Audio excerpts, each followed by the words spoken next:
Sapa Indonesia pagi Mbak Ade, saudara, kali ini di segmen Kompas Bisnis masih bersama saya Putri Oktaviani. Meski sudah ketuk palu bahwa PPN 12% berlaku 1 Januari 2025, aksi penolakan masih terus mengalir. Salah satunya lewat petisi daring.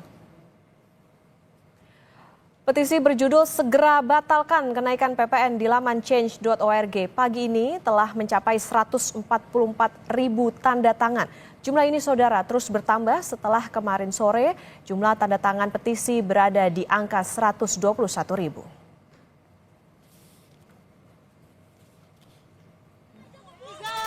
Penolakan PPN 12% tidak hanya muncul secara daring, saudara. Warga yang menolak kenaikan PPN 12% juga turun ke jalan dan berunjuk rasa di seberang Istana Merdeka Kamis 19 Desember 2024. Dalam aksi ini, warga mendesak pemerintah membatalkan kenaikan PPN 12%.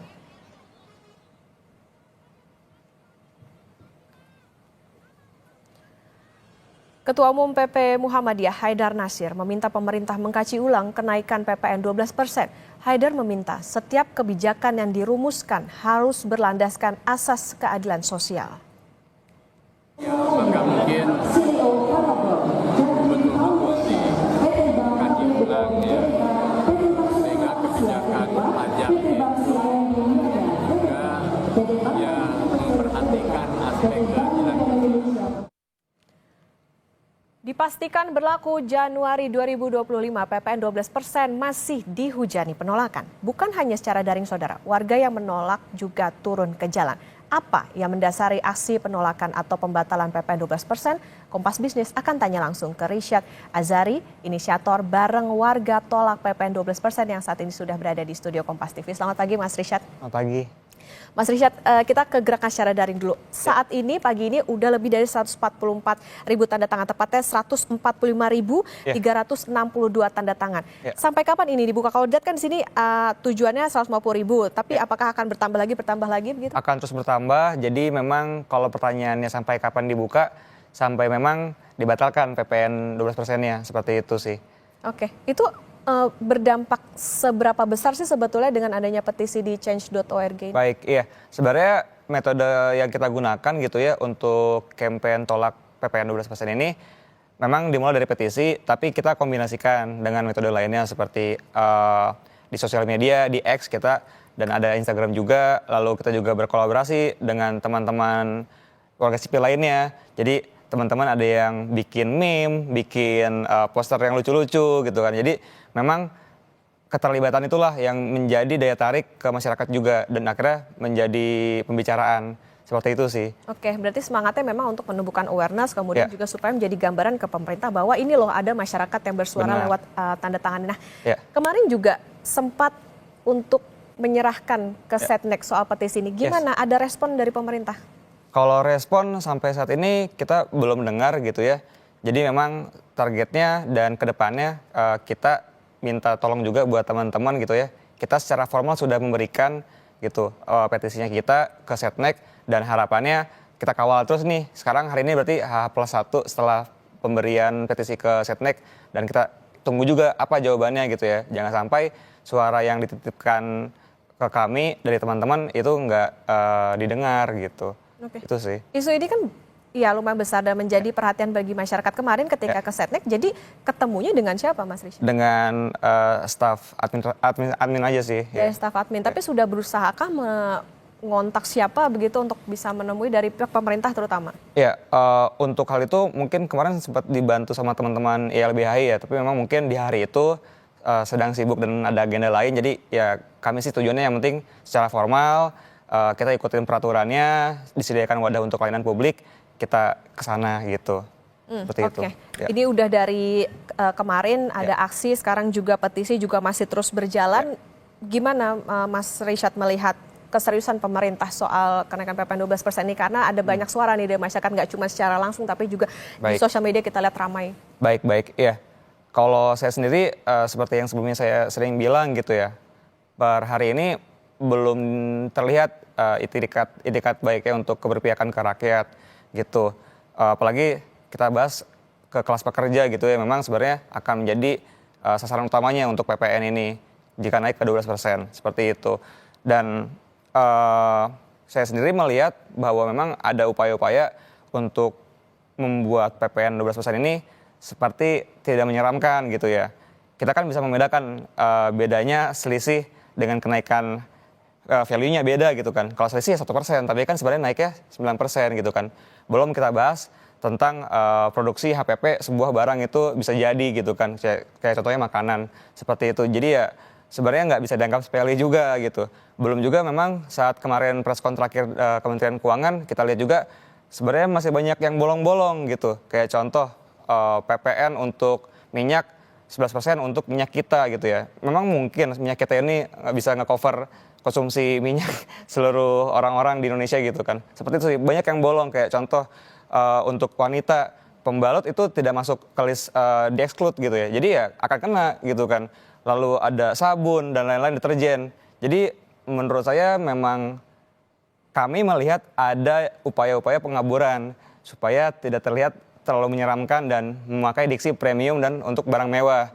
Jika memang statement seperti itu, kenapa tidak PPN BM yang dinaikkan harganya gitu, bukan PPN-nya?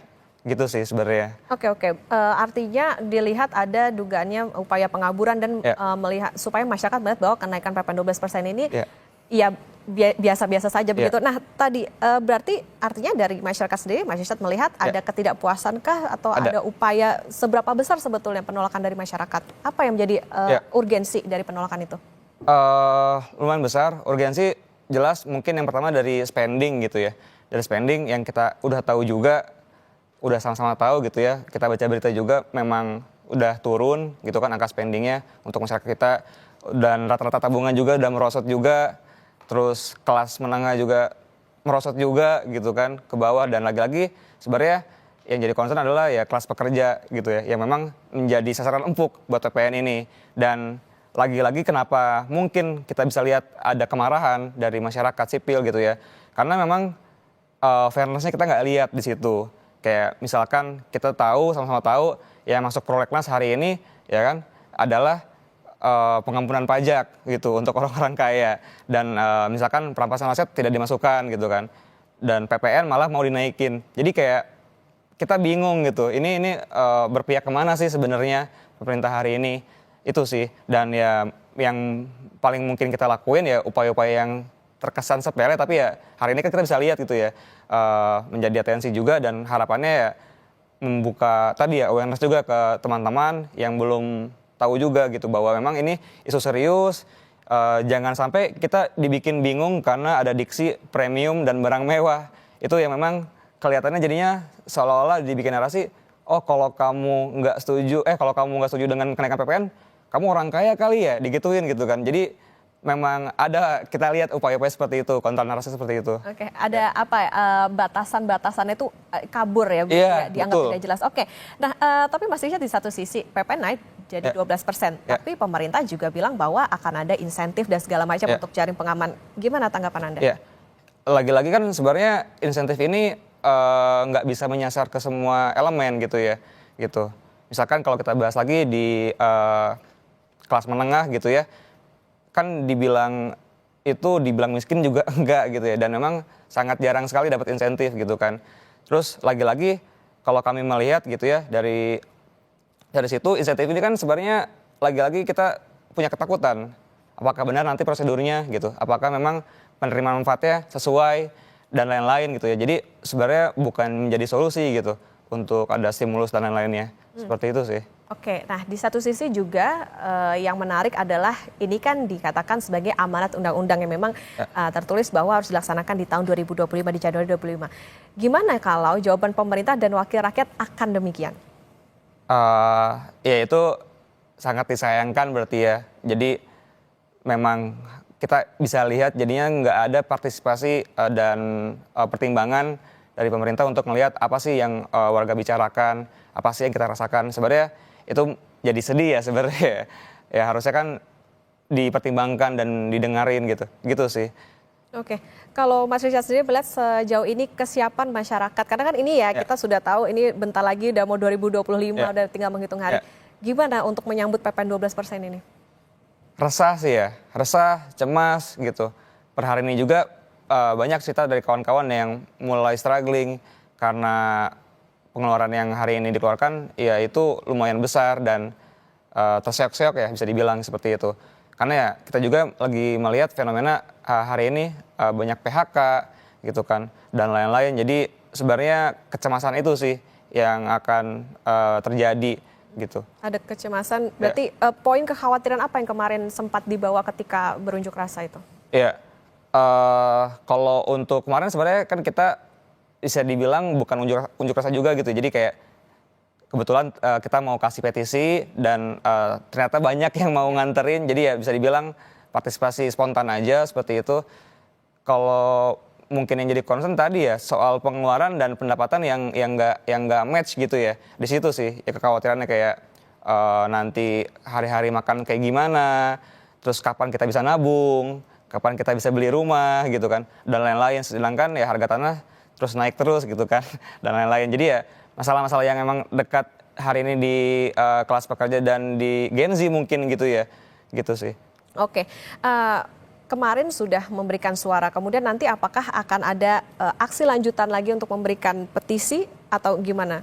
Oke, untuk lanjutannya kita sampai saat ini masih menunggu apa hasil kita memberikan petisi ke Setnek, apakah ada feedback atau tidak seperti itu. Kalau untuk hasil lanjutan belum kepikiran sampai ke arah sana, tapi memang yang kita lakukan di sosial media juga dari teman-teman bareng warga, kita sama-sama rawat bareng gitu ya. Jadi memang yang namanya movement ini nggak selesai di hari kemarin aja saat kita nganter, saat ada aksi juga. Jadi emang terus kita bicarakan, kita bilang ke abang-abang bakso yang kita beli, bang tahu nggak PPN mau naik? Kalau nggak tahu kita kasih tahu. Jadi emang upaya-upaya yang memang bisa menjangkau elemen masyarakat lain seperti itu sih. Kita tetap terus bikin poster, tetap nge-tweet juga kenapa gitu kan.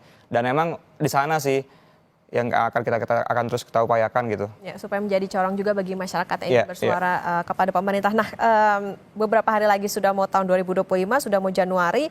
Kalau misalnya nanti kita bicara jika tetap berlaku, apa yang nanti akan dilakukan oleh bareng warga ini? Ya, kita pasti akan tetap terus menolak gitu ya. Bagaimanapun ini sudah banyak teman-teman juga yang ngerasa ini nggak tepat gitu ya. Kita tahu ini walaupun sudah ditekan, tapi kan lagi-lagi secara tahun relevansinya mungkin nggak sesuai gitu ya 2021 dengan keadaan hari ini kan berbeda gitu. Dan memang besar harapan bisa dipertimbangkan kembali sama legislatif kita, sama Bapak Ibu DPR, sama pemerintah juga. Dan ya kita berharap masih ada yang berpihak sama rakyat. Seperti itu sih. Movement atau gerakan masyarakat seperti apa, seberapa besar yang akan terjadi kalau misalnya tetap berlaku tapi protes dari masyarakat tidak didengar? Ya, mungkin bisa jadi lebih besar dari hari-hari kemarin gitu ya. Karena kemarin juga kan nggak semua orang tahu dan memang dadakan gitu ya. Kita cuma 2 hari doang dan lain-lain. Dan memang niatnya waktu itu kemarin cuma nganterin petisi dan lumayan ramai selama itu gitu kan. Dan memang bukan panggung aksi yang memang didesain buat demo dan lain-lain. Tapi kalau memang tetap dipaksakan, saya rasa banyak elemen masyarakat lain atau organisasi lain gitu ya yang akan siap menyambut gitu dan ya lebih besar lagi kemarahannya gitu. Mungkin gitu sih ya yang saya lihat ya. Bisa jadi akan ada aksi lebih besar lagi karena mengingat sekarang juga kondisinya sedang tidak baik-baik saja begitu, tapi pemerintah justru akan menerapkan PPN 12%. Terima kasih Mas Risyad Azhari, inisiator bareng warga tolak PPN 12%. Semoga apa yang dilakukan, disuarakan bisa didengar oleh pemerintah untuk jadi pertimbangan nantinya. Amin. Iya. Mungkin terakhir juga buat teman-teman yang belum tahu kita punya petisi, boleh kunjungi petisi kami di bit.ly/pajak mencekik. Itu mungkin ya. Terima kasih. Oke, baik. Terima kasih Mas Risyad. Sehat selalu. Terima kasih sudah bersama di Kompas Bisnis. Ya, saudara, Sapa Indonesia Pagi akan kembali usai jeda, jadi tetaplah bersama kami.